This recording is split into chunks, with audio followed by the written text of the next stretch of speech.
I would like to be traded to any other team but the New England Patriots. Big brain predictions. That's what I got. Take it off, sir. The Washington football team beat the Steelers. Right. And that person. EDP. Yes, but if we lose this game, I firmly believe we do not need to make playoffs. So Don't you ever disrespect me.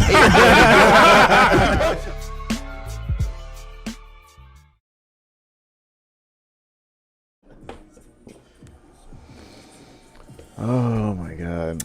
What is going on, everybody? Welcome back. Welcome to After Further Review, episode number 39. I am your co-host, Jalen Brown. I'm your other wonderful co-host, Shaquille Brown. Shaq, I'm going to turn down the music just a tad because apparently last week it was a little too loud and ended up getting a nice fat copyright block. So Yeah. if you tried to watch last week's episode, it is permanently unavailable, which is why you should listen to the audio version. And that's why you should listen to it live in general. Yeah, there you go. You wouldn't have to deal with that. Exactly. Just catch it. Just like that. Beat YouTube to the point. So, Exactly, before they can even realize what's going on. Exactly. Shaq, how has your week been since we recorded last week?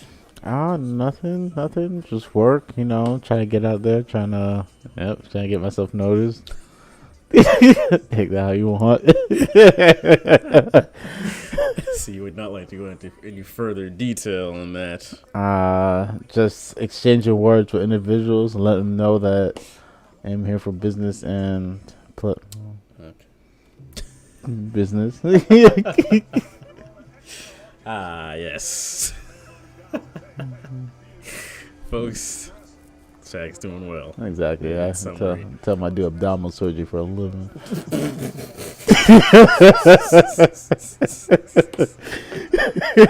Anyway, I hope your y'all's week is wonderful. He's clearly having a great week. Oh yeah, for sure. I'll let you know that. Yeah, we were drinking Golden Monkey Spunky Buddha, right? Yeah, I don't think it's actually off Never of. mind, just threw that out there. It's Victory.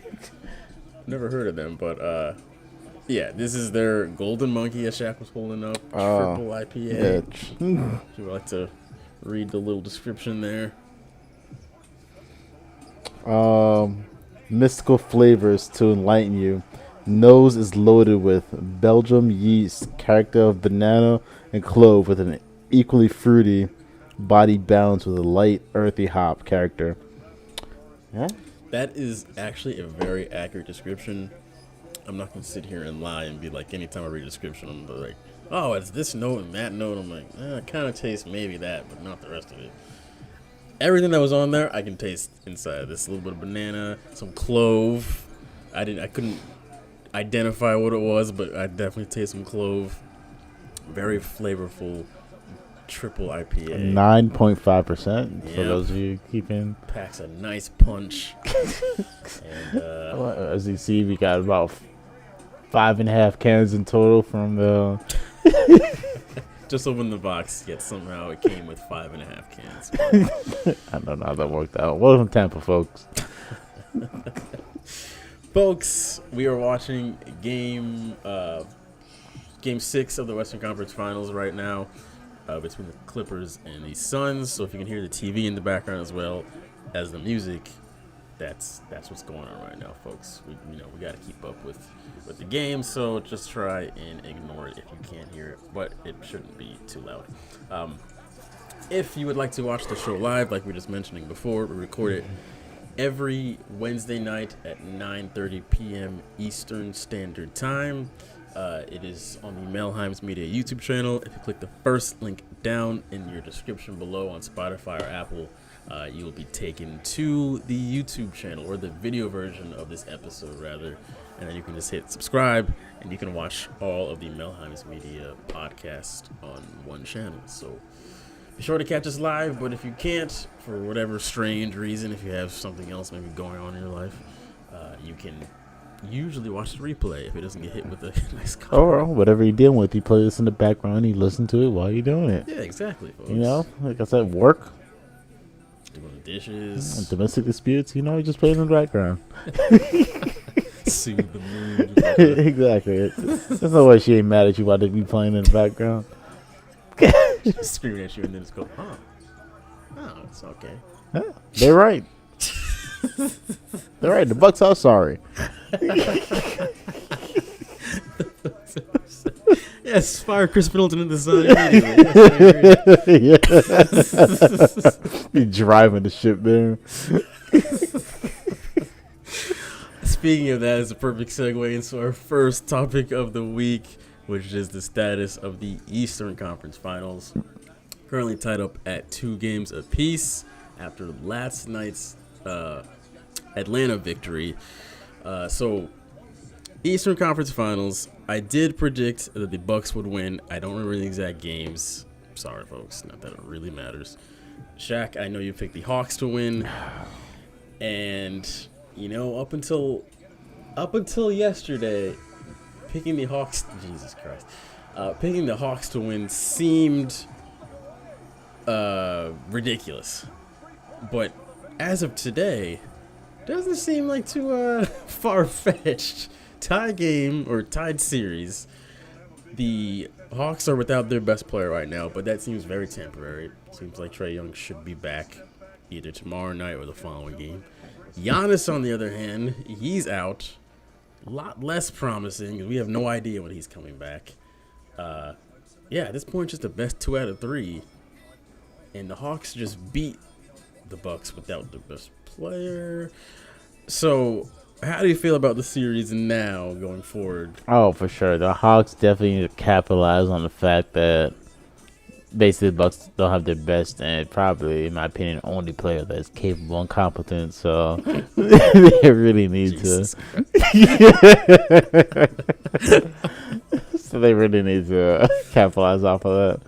But to be honest, 90% of their offense revolves around Giannis. Yes. Whether or not he's the one directly scoring or not, it revolves around him passing the ball out, kicking the ball out, or doing Right, something. drawing So, a double team. so the fact that he's not in there, Yeah. The Bucks are definitely going to have an extremely difficult time scoring the basketball specifically without him being there. They are unfortunately known for just jacking up the old 3 ball, whether it calls for it or not. By the way, Milwaukee, it never calls for it in your case, but it doesn't stop you.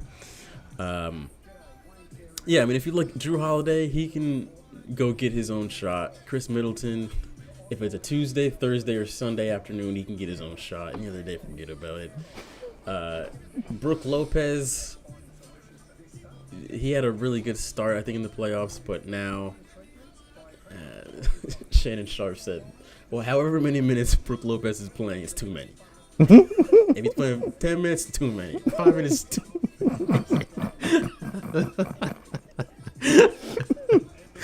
somehow that team got this far in the playoffs. I don't, by the grace of God. Exactly. However else, I don't know. The stars have aligned for them to get this way, and by the looks of it, like they're shifting out of alignment. So, yeah. Now this series going forward, yes, I did pick the Bucks. I'm gonna go down with my ship, but it seems like this is now the Hawks series to lose at this point or their series to win. Yeah, they just seem like a much more. They have a lot better chemistry than Milwaukee, which is kind of strange to say because the Bucks, that squad, the core of that squad has been together for quite a while now. The Hawks are a pretty young team. Nate McMillan just stepped in as the head coach this year, like almost halfway through the year, and here they are on the verge of going to the finals. But watching them play, it's like the Hawks just seem really confident and put together and not freaking out, which is strange from a team this young who's never been anywhere close to this situation. Yeah. And Milwaukee, it's just like they all just keep looking at each other like, oh, these threes ain't going in. What do we do now? And Budenholzer is just clapping on the sideline. He's basically the Jason Garrett of the NBA. Good old Coach Clapp. Yeah, I don't ever understand his game plan, but yeah, I have little to no faith in the Milwaukee Bucks at this point. I don't see them winning the series. Actually, if Giannis does not come back, I see Atlanta winning this in 6. They win the next 2 games, and that's it. But, Shaq, what's your prediction? Yeah, I was gonna go with that. Yeah, high hopes that they win in 6 and the Bucks finally get to go home where they belong. So, say hi to the kids and wife. And The basketball gods finally heard Shaq's prayers. exactly. I'm praying for this. This is day one. They've been falling on deaf ears for the longest It's time. like they do not deserve. After they've been talking about playing with food, I've been praying for every day that they get to go home and see their kids. Stop coming out here playing around for what? At first, I was like, Giannis deserves a ring. Giannis does all this work, and I'm like, Giannis, if you don't shut your ass down. Doesn't look like he'll be getting one this year. You get- But No, you be right up there next to Dwight Howard as one of my people that I, personality-wise, are creating here. Jesus, that's pretty far down the total pole. Exactly, Dwight Howard. If y'all didn't know, Dwight Howard's my least favorite player in the NBA. Would you say he's your least favorite athlete in general? Yes, in general, least favorite personality, play style, undeserving of the one ring that he has. Well, fun It's fact. like the man piggybacked his way all the way to a ring. Yeah. Now look at him. Yep. You might as well jump back to the Magic and end your career there. That's all I'm saying. Well, yeah, that's our prediction on the East going forward. Moving along, folks, we have an NFL topic back in the rotation. Get used to it because these topics are going to be sticking around until, football restarts come September. So you guys are in for a real treat every single week. So did the calculations here. Obviously 8 divisions in the NFL, 8 weeks. That's roughly 2 months until the I think it's the week before the NFL season starts. So we're going to break down one division in the NFL every single week. We're going to rank who had the best offseason. We're also going to go through everybody's individual schedule and predict what their records are going to be. And then we're going to predict for the teams that do make the playoffs how far they'll go in the playoffs. So this week we are breaking down the NFC West to start it off. Yeah, I personally think the NFC West is the toughest division in football. You'd agree with that, Shaq? Yes, it is the toughest division to play in football and the toughest to predict overall because Yeah. anything can happen. And it's just one of those.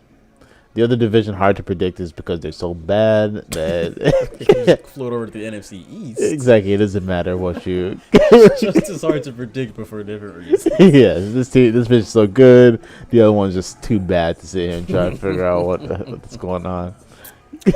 At the end of it, none of them deserve to be there, but The biggest loser. exactly. Yeah, so we'll just jump right into this. So we're gonna go through 4, 3, 2, 1. Who had the best off season in the NFC West? For me, I think that Arizona had the number 1 spot for off seasons. They did lose, like say Patrick Peterson. That was probably their biggest loss. He's been there forever. But I think they made up for him and a few other absences with who they picked up. They're able to get Malcolm Butler from the Titans to improve their secondary. They give their young quarterback, Kyler Murray, give him a new weapon, bring in a veteran wide receiver in A.J. Green. And then the big splash, of course, J.J. Watt. They land the big fish of the free agency, bring in Watt. I think he's going to be a game changer for their defense. But, yeah, they were just a game away from making the playoffs last season. I think these moves should put them over the hump. I mean, with this brand new, all these new additions, it smells like one more win, which, yeah, I think they had the best offseason.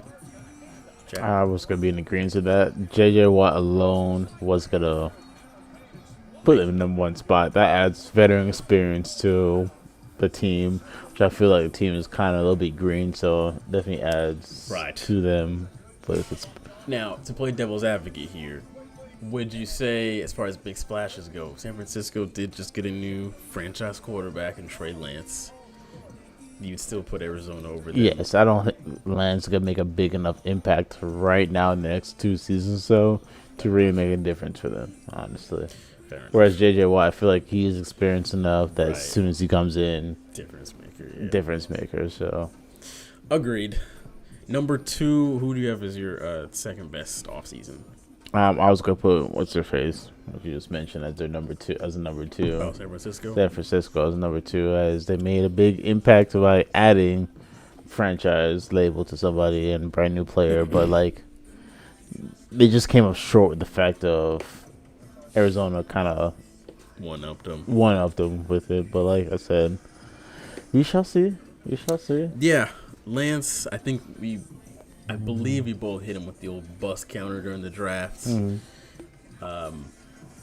Yeah, I don't know with Lance. I really like him. It's just, unfortunately, I don't know if his play style will translate well in the NFL. So, we'll have to see. But number 2 for me, I put the Rams. I think they also made one of the biggest splashes of the offseason, which was the Stafford for Goff trade. Yes, because of that trade, they won't have a first-round pick until 2072, but I'm sort of on this Stafford bandwagon in a way. I feel like I never thought that Goff was a bad quarterback. I just thought that he was average, and Stafford is a nice, solid upgrade from Jay Goff. But yeah, like they've even with Goff as their quarterback, they were able to make deep playoff runs these past few years. Obviously, just 3 years ago now. Yeah, 3 years ago they went to the Super Bowl, and then just this past season they won a playoff game, and then went to the Lambeau Field and lost that one with Jared Goff being all banged up. But yeah, now that they have Stafford as an upgrade, I think that they have positioned themselves to clearly that they thought that was our problem.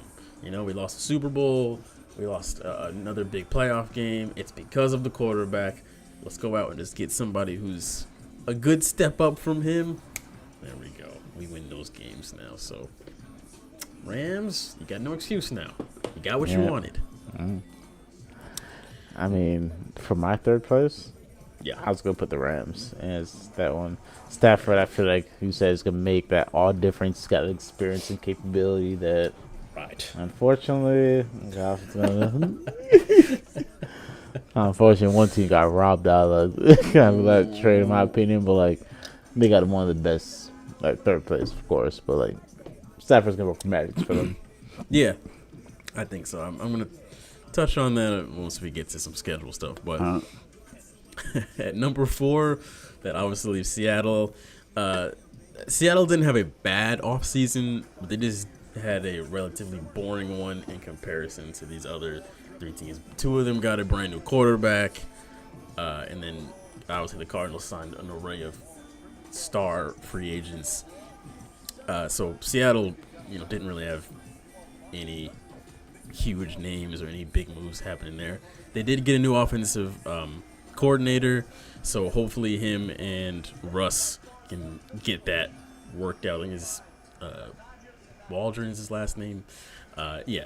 Hopefully Russell Wilson and him can get the offense worked out, because obviously there was all that drama back and forth of Russ not being happy with the offense and him supposedly wanting out, and then that's all been shut down now. But where there's smoke, there's fire. Probably was legitimately unhappy with the offense, and yeah, I'm excited to see how Seattle can revamp their offense coming into next year, because they did kind of have a predictable offense. It was they seemed to do the same couple of things, and it was just kind of like Russell Wilson shrugging his shoulders like, the hell else do you want me to do? But yeah, hopefully they open up more of the passing game in more creative ways, and we'll see what they can do. But as far as personnel goes, nothing crazy. They let a bunch of dudes go that seem to, a few of them all signed with Jacksonville. They also extended Tyler Lockett, which is good for them. They got, of course, the star, Aldon Smith, came over from Dallas. I guess you can say that was a bright spot for them to pick up Alton Smith. He was pretty much the only bright spot for Dallas' defense last year. So I guess that's cool, right? There's something bright about Dallas. I know it's strange, folks, but just technicalities. The best of the worst. Still the worst. But yeah, I put Seattle at number 4 for best offseason. I put them in the last slot for offseason rankings. Shaq, what did you think about Seattle's offseason? They had a middle of the pack type offseason when it comes to picking up and shuffling around. It wasn't it wasn't the worst. It wasn't over the top when it came to picking up and trading players and all this type of foolishness. So I'm like, Yeah. it's whatever. They didn't stand out unlike everybody else in the division who actually seemed to make big moves. Right. Big noteworthy ESPN headline grabbing moves. So I had Arizona 1, LA 2, San Francisco 3, Seattle 4. I think we just had the middle two flipped when it came. Right, you had San Francisco at 2. Gotcha, I'm just making note of that. So, folks, I'm taking note of all this stuff so that come end of the upcoming football season, when we look back, we can see what we originally said. And if it's crazy out of line, we'll be like, Jesus, that was a big screw up. But we'll see what happens on that front. So moving into the next little part of this segment here, which is, of course, the records. So we're going to go through each team's schedule and then predict how they're actually going to turn out. So we're going to start with the Cardinals here. I've got the Cardinals, this is the 49ers. That's not helping us right now. I had the 49ers twice. Give me 2 seconds here, folks. I was ahead of the curve, and now I'm behind it, and now we are back on the curve. All right. Cardinals first. So, I will, Is that Titans? Is that the first? yeah. Did you want to go first, Shaq? L. Are they gonna catch a fat L to the Titans and start? Shaq is saying 0-1 to Tennessee. You got Vikings. I put them above the Vikings. Okay. So 1-1. 1-1. At Jacksonville. The 1-2. They're gonna lose against Jacksonville. Okay. 1-2. At Rams. 1-3. Okay. I give them 2 and 3. All right, 2-3 against San Francisco at home. Then they go to Cleveland. 2 and 4. 2-4. Then the Houston Texans come to town. 2 and 5. Oh man, that was with Houston. Jesus, 2-5. Okay. 2 and 6 against Green Bay. Green Bay comes to town. 2-6. I put 3 and 6.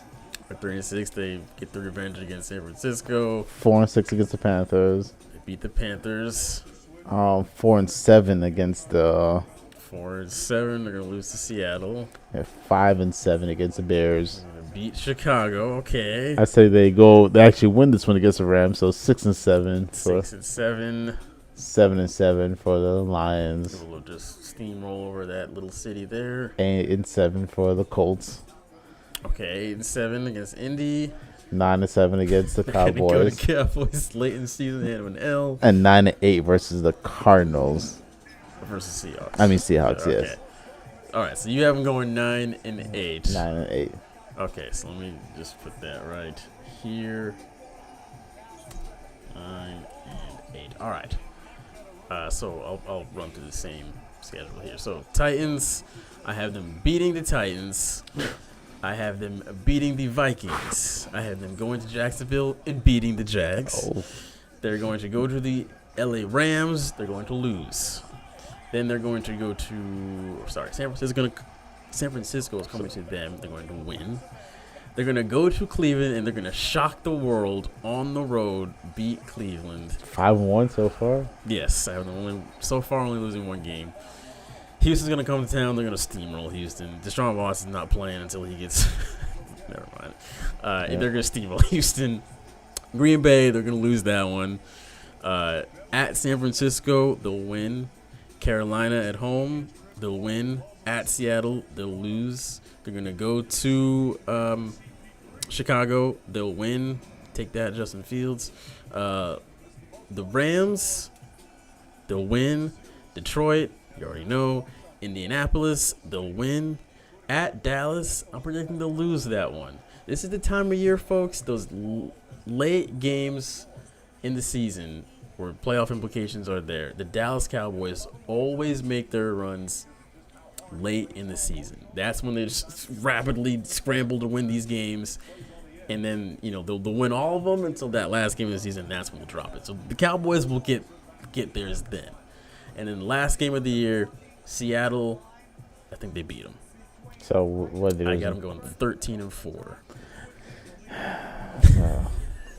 I have a lot of faith in the Cardinals this year. That's a lot of faith in there. Yes. Moving on to the next schedule here is the Seahawks. I got a lot of faith in the Seahawks this season. All right. Shaq, we have them at Indianapolis. First game Beating Indianapolis. Take that, Carson Wentz. Then Tennessee at Seattle. That should be a great game. Beating Titans. Okay. Beating Vikings. Okay. Trying to remember what I said for the last games because I know they. I didn't say San Francisco, so we're good. Beating San Francisco, lose against the Rams, so I have them 4-1 so far. This is very complicated. Seahawks at Steelers Sunday night, baby. October 17th. Mark your calendars. Please don't judge me for this, but I have them beating the Steelers. I mean, it's only fair. They are beating the Steelers. See, guys, I'm not a hypocrite. I mean, not a hypocrite, but I'm not biased. I will tell you the honest truth about what's going on. They're beating the Steelers. I'm sorry. They're going to stay close to the fourth quarter and some stupid shit's going to happen. That sounds pretty accurate. They're going to beat the Saints. Of course. They're going to beat the Jags. They're going to lose against the Packers. So far, I only have them losing 2 games, right? Yes. Green Bay and LA, okay. Okay. Then the Cards, which I don't think you had them beating the Cards, or I don't think you had the Cards beating them. So they win that one again. They beat a team with no name. For 2 years now. Yes. They beat the 49ers. Then we have Houston. They beat Houston. They lose against the Rams this time around. Okay, so they've lost 3 games now. Yeah. And then they beat the Bears, beat the Lions. And Cardinals again. Do I have them splitting? I can't remember. I'll just say they lose against the Cardinals. Okay, so I say they split that. gotcha. So 13-4. 13-4. I have high hopes for Seattle too. Come on. I see. Yeah, I probably should have kept game by game track because I don't want to make duplicates for I have the Cardinals beating the Seahawks, but then we go to the Seahawks schedule the Seahawks beat the Cardinals. Yeah, I don't remember. Hopefully that's not the case, but anyway, so my prediction for Seattle at Indy to start off the season, dub. Tennessee comes to town. I say Tennessee hands them a hot L. Just like that, because I have the Cardinals beating the Titans in their own house first game of the season. So I think the Titans are going to be pissed off. They're going to come to Seattle and hand them an L moving forward. At Minnesota, they're going to win that game. Sorry, Kirk. At San Francisco, they're going to win that game. Rams at home, they're losing that one. At Pittsburgh, sorry, Shaq, but... Yep. Saints, see you, Jameis. Jacksonville, come on. At Green Bay, I say they beat Green Bay at Lambeau Field. Then they've got Arizona, win. Washington, win. San Francisco, win. At Houston, win. Excuse me. At the Rams, L. I think they'll split against the Rams. Chicago, Justin Fields comes into his form. I say Chicago hands them an L on the road in Seattle. And it's going to be one of those shockers where it's like, all right, Justin Fields has arrived. And, it's an L. Detroit, come on now. And then at Arizona, L. They'll split those games to Arizona. So I have them going 12-5. So I've got them one game under what Shaq had predicted. Yeah, moving forward, got the Rams, of course. Okay, folks, this is going to be a doozy here. Shaq, you want to start us off with the Rams? Sure. They're gonna beat the Bears. By the way, that's the first Sunday night game. Bears at Rams. Yeah, congrats to the Rams. They're gonna beat the Bears. They're gonna beat the Colts. Yep. I'm sorry, they ain't beat the Bucks. I'll tell you that much. They ain't beat the Bucks. I'm sorry. Then you got the Cardinals in LA. I'm gonna give it to the Rams on this one. I think I gave it. I give it to the Rams for this one. So they are They only 3-1. Yeah, 3-1. No Okay. losing to the Bucks so far. Seahawks, I'm saying they lose against the Seahawks, so 3-2. Okay. They beat the Giants, of course. They beat the Detroit, of course. I say they beat the Texans this time around, Okay, got you. and they lose against the Titans. You could tell my opinion against Tennessee, and that's my Got Yeah. you. So far they've only had 3 losses. 3 losses. Okay. I think Bucks, Seahawks, and Titans so far. Okay. They beat the 49ers. They lose against Green Bay. Okay. 4 losses. They beat Jags. I say they split against the Cardinals. Okay. 5 losses. I Seahawks again. say they split it again. So was it 6 losses? I think you have been splitting against Yeah, Seattle. so split against Seattle. Alright, so we still have 5 losses. And then I say they beat the Vikings. Okay. I want them to beat the Ravens. I say they beat the Ravens, and they beat the 49ers. Okay. So only 5. Yeah, 5 losses. So they'll be 12-5. Yes. So they're a game under Seattle for Shaq. Me, when it comes to LA, Chicago, dub. At Indy, dub. Tampa Bay, L. They did beat Tampa in Tampa last year on Monday Night Football, so I'm saying Tampa gets the revenge this time. Fuck y'all. Arizona, dub. At Seattle, dub. The Giants, dub. Detroit. At Houston, dub. Tennessee, L. At San Francisco, L. At Green Bay, L. Jacksonville, dub. At Arizona, L. Seattle, dub. At Minnesota, dub. At Ravens, L.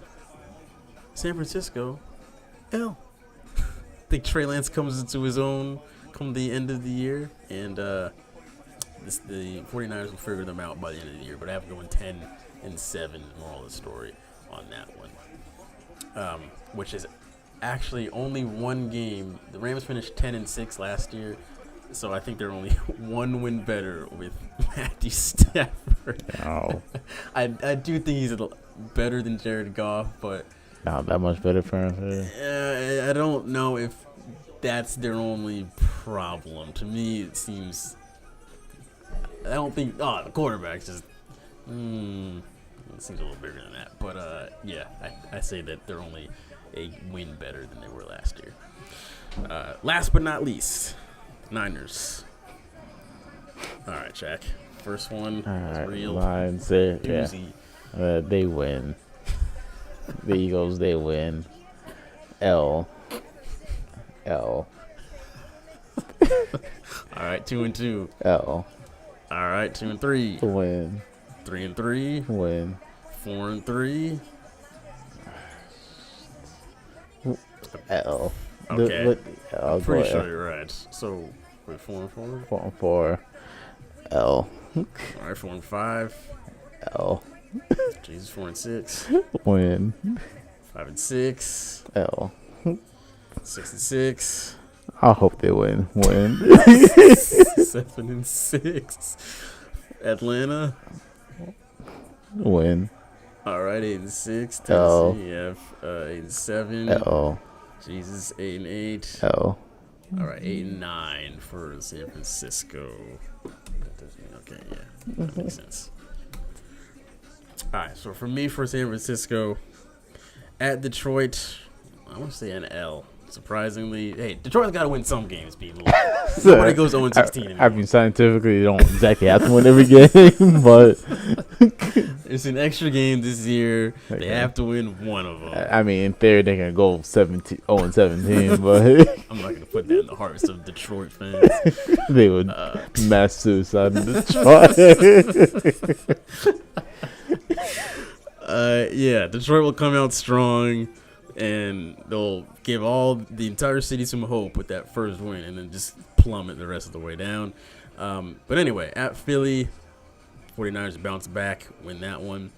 Green Bay, y'all ain't beating them. That's an L. Seattle, L. At Arizona, L. Indianapolis, Carson Wentz will get it together and beat y'all, L. At Chicago, L. Arizona, L. Rams, we get a dub on that one because division rival. They'll come back, clap them up, and you'll be on like a 5-game losing streak by that point. So you'll have to get it together. At Jacksonville, L. I think Trevor Lawrence will go ahead and give y'all some work. Minnesota, L. Seattle, L. Cincinnati, dub. Atlanta, dub. At Tennessee, loss. Houston, you'll beat them. Finish out the season against the Rams, you'll beat them. So I have you guys sweeping the Rams. Niners fans, I'll give you that. But at the end of the day, you're going 6-11 in my books. So, in other words, both of us have seen them having a very bad season. Yeah. I think they actually won the same amount of games last year. I think they were 6-10.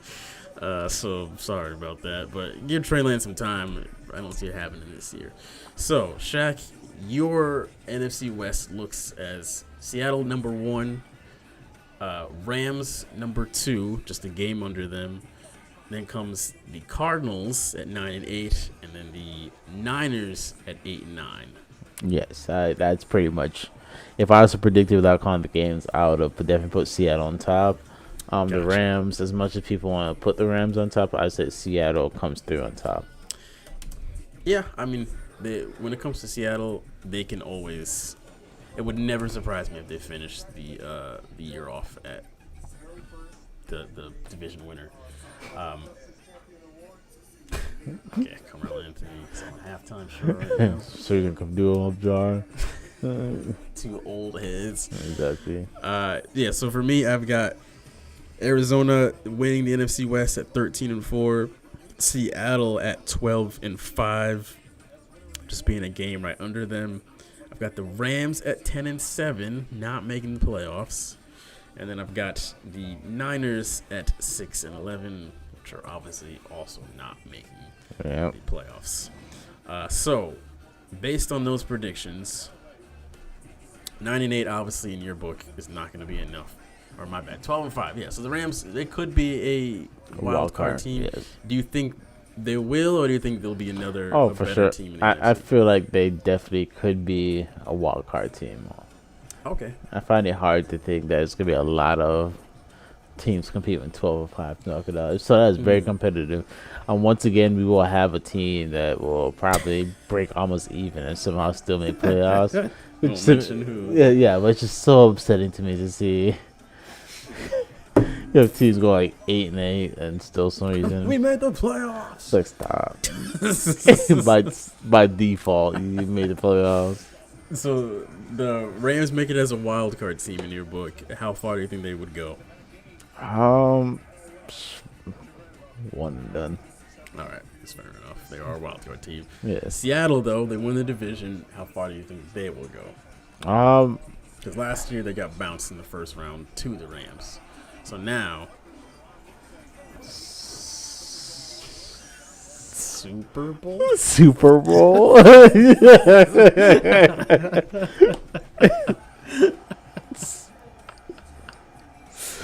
Don't hit me, y'all. I can see y'all cringing right now as I say that. You're like, this is the same team we talking about. Yes. I have a lot of faith in that team. Oh, you actually haven't gone to the Super Bowl? Yes. I was just messing around. I thought you were gonna say like second round or something like that. No. Super Bowl. I mean, hey, if there is a team that was gonna surprise you with making almost seemingly no big moves, like a lot of the same team, and still going to the Super Bowl, probably the Seahawks. I see them very capable of the team they have now making Super Bowl. They just got to realize what play style suits them. Don't be trying to do anything extravagant, anything over the top. Just football. Right. Just make short plays, get down the field, get some points on board. We don't need no fancy ass trick plays, no none of this, none of that. Just get down the field. If you could just remember, you got just a solid overall team. You don't need none of that. You ain't Patrick Mahomes where you can do all this fancy ass shit down the field, 50-yard plays. Just play football. Yeah. And why does it always seem like anytime they target Metcalf, it's always for some deep shot down the field? Like, can't you just give him like a little nice pick up a first down and live to fight another day? That's my thing. He's a big player. You can take hits. You can reach over people. We need 5 yards. Throw it to him in the middle of the field. Catch the ball. Go down. Get the first down. He's going to catch it. They're going to have to put 2-3 players on him. He doesn't necessarily have to be the one catching the ball to make the impact. He's going to take up coverage. Somebody's going to be open. Find the open man. Yeah. I agreed. They got the new offensive coordinator. Hopefully he comes in and goes, yeah, the whole playbook that y'all had before, burn that. We're running some new stuff here because there's a lot of potential already here. So I've got Arizona making the playoffs as a division winner. I think they'll make a small run of the playoffs this year. This Arizona team reminds me a lot of Cleveland last year, where they really just came into their own and put themselves on the map as like, hey, we are putting ourselves into the title contender conversation. They have all the talent in the world on their team now. So I think they'll make it past the first round, and then like Cleveland probably get bounced in the second, but they'll make a huge step forward and be like, okay, we got something here. Let's just keep building on this, and we can hopefully make an even deeper run come the following year. I mean, you never know. Maybe this year I called again for a Super Bowl roundabout. I don't see me doing it 2 years in a row, but you know what? Who knows, folks? I'm just saying, if I call it again, I'm playing lotto. Okay. Give a damn. He's gonna buy 1 million tickets. Exactly. I don't give a damn. But I called 2 Super Bowls in a row. I'm playing lotto. I'll be buying the show into ESPN. And then I think that the Seahawks could most definitely make it as a wild card team if they go 13-4 without a doubt.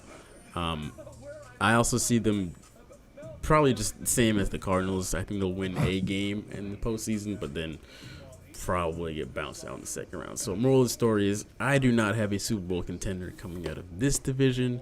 I think unfortunately they'll beat each other up too much by the time they hit the postseason. They'll be kind of worn down and not as good. But I think that is that will round out our predictions for the NFC West. I think we'll probably run through all the NFC first. So next week we'll either do East, North, or South next. So probably save East for very last. NFC lose. But on that note, we're going to take a break. When we come back, we have another NFL topic when it comes to wide receivers. So, Hey. we'll be back in just a second.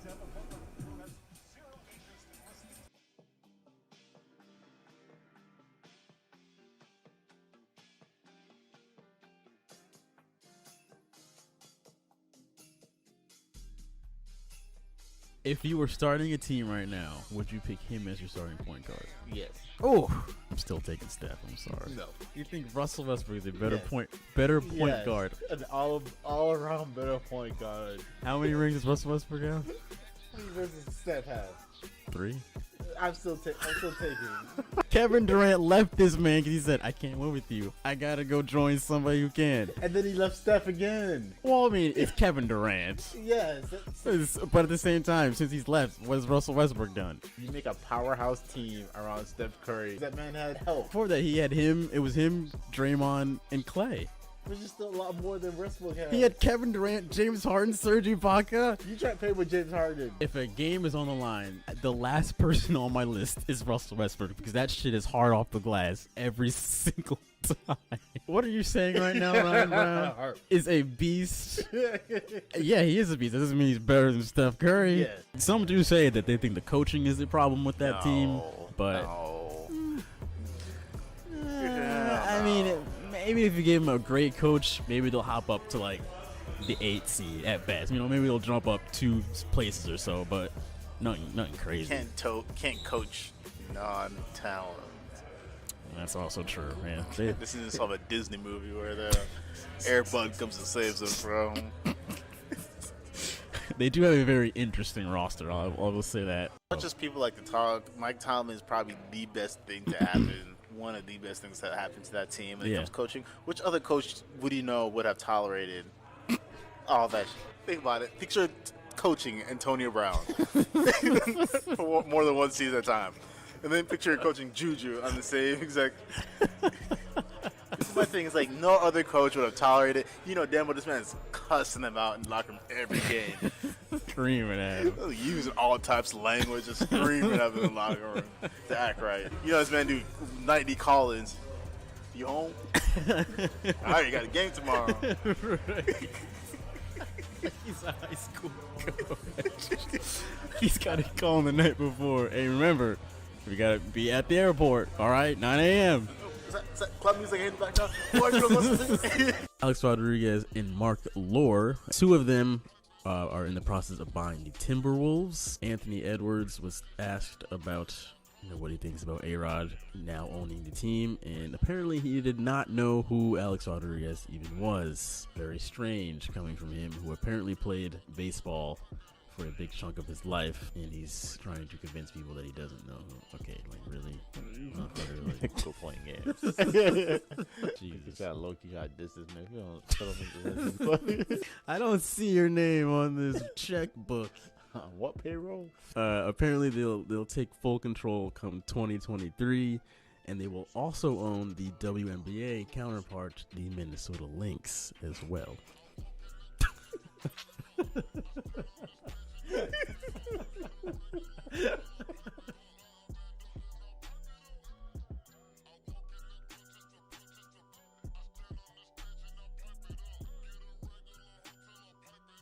I feel like this Browns team has a different vibe, a more successful vibe than what you've seen in the past from them. Nah, I think they're still the same Browns team out there every year.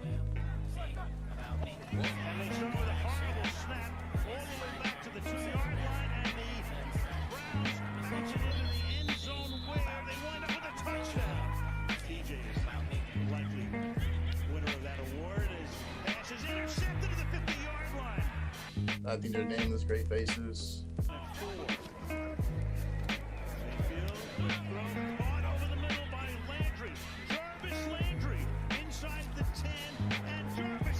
The Browns is the Browns. I'm just happy we're playing them again, you know, this Sunday.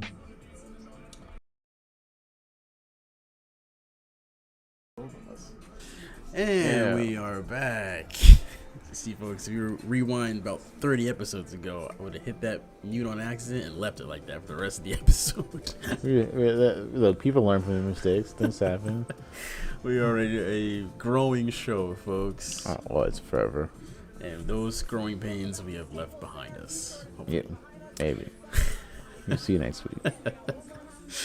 Next topic of the week, our top 5 wide receivers in the NFL. Now, this is obviously a very controversial topic.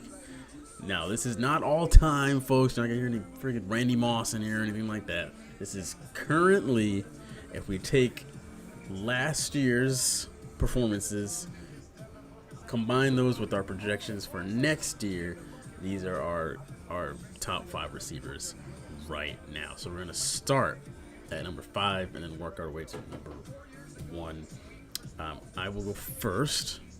For number 5, I have none other than Seattle's DK Metcalf at number 5. one of the biggest, most intimidating receivers you will probably ever come across. I've got the receiver stats here in front of me for last season. DK Metcalf has, to me, one of the most impressive receptions to total yards ratio out there. 83 receptions to 1,303 receiving yards. That is a crazy number when you look at his competition. Most dudes who have about 1,300 receiving yards, they need 115 receptions. They need 90 receptions. They need, about 100. And he's doing it with 83 to get the same amount of yards, or, around the same amount of yards. That's crazy. And he also had 10 touchdowns to go with that. DK Metcalf, I think he's an absolute baller. Love watching him play. Again, like we mentioned earlier, I would like to see him be used a little more creatively instead of just deep shots down the field, which I think that does play into that ratio a bit, because a lot of those are coming on just go long, and he's just taking them deep down the field. But I've got DK at my number 5. For my number 5, another shocking stat is I'm having AB Antonio Brown as number 5. Shaq has Antonio Brown as top 5. It is nuts. I have to go to another page to find him. I might have to go to several pages here. The old website altogether. He's actually not even on the NFL. It sounds Junior League. I'm not sure where he's at, but anyway, I'll try and look for him. I'll give Antonio Brown that, because for a man who took basically almost 2 seasons off, I feel like, of football, comes back, makes a decent impact on the team, comes back, makes a good performance on Super Bowl, makes amazing catches, got a touchdown pass out of it. This man has proven that time off has not stopped him from putting in the work when he had time off and making it count. Proven that this man is forever going to be unstoppable, and in future seasons I see him doing really well no matter what team he comes in. If you do not double this man, you are not doing nothing with this man. So Antonio had 45 receptions for 483 yards, 4 touchdowns. So if you were assembling a team, and let's just say your other 4 receivers already been taken, you would take Antonio Brown. Here's the thing. The only reason I wouldn't take him is because he's on a team with so many offensive weapons that the ball can be distributed more than a team that has one big receiver. So, of course, he's getting the ball heavily. If you think of him being on the Bucs have so many offensive weapons that they can use. So the stats are hard to prove because... Right, and he also didn't play a whole year. Yeah. So it's hard. Only like the last few games of the season. Yeah, I'm going off of his impact on a whole on a team that people are still keeping an eye on him and still watching him heavy. But so you would still take him over, say, a Julio or a... Oh yeah, absolutely. For the plain fact that he's still got his body's got rest out for being off, and he's still very capable of being out there making bigger impacts, I feel like, than Julio. You take more than Adam Thielen? Yes. Hey, people sleep on Adam Thielen a lot. 14 touchdowns on the year. He carried Minnesota's offense. I mean, they got Juju up there, so I don't really need to hear. Technicalities. Anyway, yeah, Shaq's got Antonio Brown as number 5. Y'all can do as you wish with that information. TikTok, go easy. DeAndre Hopkins is my number 4. D-Hop, some of the best hands in the NFL. He had 115 receptions, 1,407 yards. Surprisingly, only 6 touchdowns on the year. I've got a couple theories on why that is such a smaller number than you might imagine. But anyway, yeah, D-Hop, of course, he made that Hail Mary catch this past season where he over 3 or 4, hell, seemed like the whole team of the Buffalo Bills caught the ball over him. Yep, you were running off the bench covering him. He still seemed to make the catch. Yeah, D-Hop is still that dude to me. I originally had him further up on my list. I think I had him at number 2 originally. And then I actually checked the stats and saw he only had 16 touchdown receptions. So I kind of just had to put him down, just almost by default. Yeah, I really don't know why he doesn't seem to get targeted more in the end zone. To me, it's just strange as to why that is. I'm assuming a lot of it is just him. He's keyed in on as do not let him catch the ball in the end zone, because obviously that's what Kyler Murray is looking to first. So I'm assuming because he's that number 1 option, he has a very hard time in the end zone. So that's my speculation on that one. But yeah, D-Hop is still that dude to me. That's my number 4. Number four, y'all still gonna hate me throughout this wide receiver thing. Number 4 is gonna be Devontae Adams as number 4 for my thing.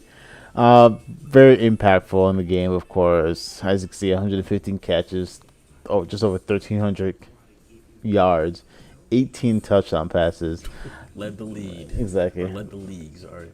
My thing is, like I said, done really well. Great receiver. He does let A-Rod throwing the ball to him, which really does help your stats a lot because that man don't miss. Right. So it's for a very accurate quarterback. As a receiver, it's probably not a lot of effort on your part because the ball is probably going to hit you. Basically, unlike some other quarterbacks who just throw in the vicinity, this man A-Rod looks to probably hit you. So really, really good. Like I said, it helps him a lot that he has a great quarterback throwing the ball downfield. So yeah, he's actually my number 3. So that's a perfect segue right into that. Yeah, like you said, 18 touchdowns. That was the most in the NFL as of last year, and it wasn't even really that close. I mean, Tyreek is close to 15. Yeah, Tyreek is close to 15, and besides that, there really wasn't anybody anywhere near that. But yeah, like he said, it does help that he has A-Rod there, and it really helps that A-Rod clearly likes him a lot. Because, I mean, hey, you just put the ball right in his vicinity, and usually Adams will come down with it. He's got the size for it, and the fact that he's had 115 receptions, crazy with the amount of yards that he's picked up. Pretty big dude, like, again, like he can just put the ball up right up into his stratosphere, and Devontae Adams will come down with it. He's a lot of fun to watch. I always go back to that game last year against the Titans in the snow in Green Bay, and it just seemed like it was just Rodgers to Adams the entire game, and Adams was just schooling them in the snow, and they had absolutely no idea to do with him. Fantasy people, if you had Adams that week, I know you were happy because you probably shit on whoever you were playing. And yeah, I specifically remember that game for that exact reason. Yeah, Devontae Adams is my number 3. Shaq, who you got at number 3? My number 3 is gonna be Tyreek Hill as number 3. Okay. We all know him as a speed king of the NFL. Yep. Yeah, he has Mahomes throwing the ball downfield. We saw him 87 receptions, 1,200 yards for the season, 15 touchdowns. Very complete, man. Very, very complete. I give it to him. It's hard to guard somebody when the league is very catered to receivers, per se. You can't touch these men just about. And if you cannot get physical with a man like Tyreek at the line and you let him get past you there, once he's past you, he's past you. So Tyreek is my number 2, so just on that same topic. Like you said, if he gets past you, it is over because Mahomes is going to see it, and that's exactly where he's going with the ball. And Tyreek is just heat-seeking missile, man. Wherever the ball is at, he's gonna find his way underneath it and pick that thing up and go straight to the house with it. He is incredibly fast. The fact that he has 15 touchdowns on 87 receptions, that's absolutely nuts because Devontae Adams has 18 on 115 receptions. So, like, that right there, the fact that he can score like that, pretty sure like 4 of those came in the first half against Tampa Bay in the regular season. But that's neither here nor there. Yeah, Tyreek Hill, man, he is one of the best out there. The Chiefs are extremely fortunate to still have him around for another year. Don't know how they're paying everybody still. You have some kind of Fortnite V-Bucks. Unless Transaction got that Hogwarts banking system.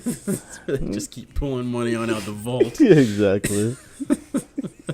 But, hey, whatever y'all got to do, I'd say keep that man around. And, again, it does help that you have Patrick Mahomes throwing him the ball. Sure. But hey, that you'll probably notice that in the top 3 of our almost all top 5 our entire list, they're all accompanied by a outstanding quarterback. Yeah. Shaq, who's your number 2? My number 2 is DeAndre Hopkins. Is number 2. Nice, amazing receiver, great hands. Possession is 9/10 to the law, as they say in football. So you put that man catching it, the man keeping it. So that is true. I feel like that's the thing. Even when you need those short yardages, I feel like that man would probably be very capable of doing that. 115 receptions, just over 1,400 yards. Wow, yeah, he's killing it. Absolutely killing it. That moves us to number 1.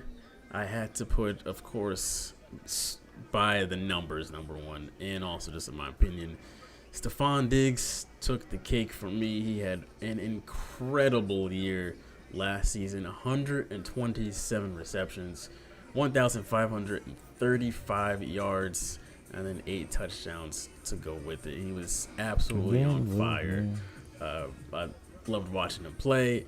The Buffalo Bills did a fantastic job of saying we need to give Josh Allen a weapon after last offseason. They go, who can we go get?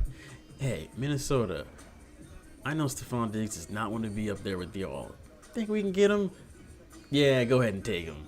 And Josh Allen probably got on his knees and thanked his lucky stars for getting that man, because that duo right there, in my opinion, is probably top 3 in the NFL. I'd say Metcalf and Wilson, Tyreek and Mahomes, and I say Stephon Diggs and Josh Allen. And you can put that in whatever order you want, depending on which Sunday it is. But Stephon Diggs and Josh Allen. Any given Sunday. Yeah, those two are insane. Whenever the ball's coming his way, somehow, some way, he just figures out how to bring it down. And yeah, he's I love watching him play. So Stephon Diggs is my number 1. My number 1, a man mentioned already, DK Metcalf. I put that man as number 1. Very young. What is this? His 3rd season in the NFL. Yeah, he's going into his 3rd season. Yeah, there's a lot of potential in this man. Huge man for a receiver. Very, very fast. Yep. So I'm like, this man can move. And if they would utilize this man properly, instead of just sending him downfield to chuck it up, if they'd actually use him in the middle of the field, sidelines for short passes, get him through, this man could probably be one of the most lethal receivers in the next year or 2 in football. Yeah. If they would just stop using him to chuck him downfield. Yeah. He's not Tyreek. You don't need this man racing downfield all the time. You just need, there's not many defenders that go sit there and cover this man 1v1. He's one of those people that they're going to have to put a linebacker and a safety on, or a linebacker on a corner on at some point. Right. At some point in the game, it's like, all right. Yeah, so we're going to have to play to his size. Yes. So I don't think his numbers are amazing looking at it, but it could be better if they were to utilize his size and his speed better than just having him race downfield as fast as he could to catch the ball. So there you have it, folks. A lot of similarities there. For a runner-up, have to mention Justin Jefferson. The only reason I did not put him at number 5, this is really hard for me to not include him in there. Last year was just his freshman year. He'll be in his sophomore year this time around. So it's really hard for me to just declare somebody one of the best when it's like, all right, what's he going to do after teams have had a while to look at the tape and adjust?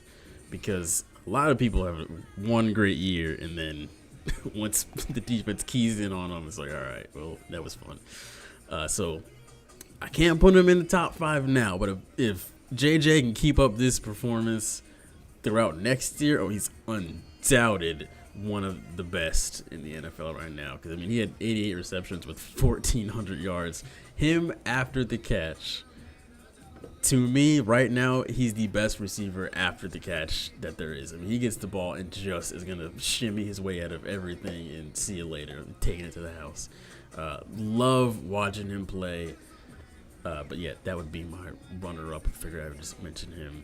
Shaq, you have anybody else you wanted to? Runner-up, I would tie it up with Jefferson and Diggs as my runner. Yeah, as my amazing numbers for this man. I mean, I would like to see more touchdowns for a man who has that many receptions and yards, but things happen. Coverage, I understand. Defenses, keying on certain people, but like that'd be a great number 6 man right there. Something I thought was really interesting on this list: second in receptions is Travis Kelce, a tight end. That's crazy. I feel like those guys get a lot of numbers only because it's such a pass-heavy offense. That the receivers are just going to get high receptions regardless. Yeah, I mean, when they have Tyreek Hill to worry about, it frees up Travis Kelce in a lot of instances. Yes. They run the ball total 15 times for the season. And 15 times on the season. Throw the rest of it up. Also, Darren Waller, the tight end from the Raiders, he's also pretty high up on this list, which is nuts. 107 receptions, almost 1,200 yards, and 9 touchdowns. So that's, I mean, props to him for beating out a lot of people. But anyway, yeah, that's top 5 wide receivers. We're going to be doing our top 5 for pretty much every position as far as like quarterback, running back, tight end, and then defense between now and the start of the NFL season. So, yeah, folks, a lot of football coming your way before September rolls around. I'm getting you back, you guys, hyped up for football season. Here we go. Ramping it back up. To finish out today's show, we have the status of the Western Conference Finals. Now, this is going on right now. We're in the third quarter of Game 6. Kind of hard to say anything quite yet. It is about to be a 7-point game here in a second.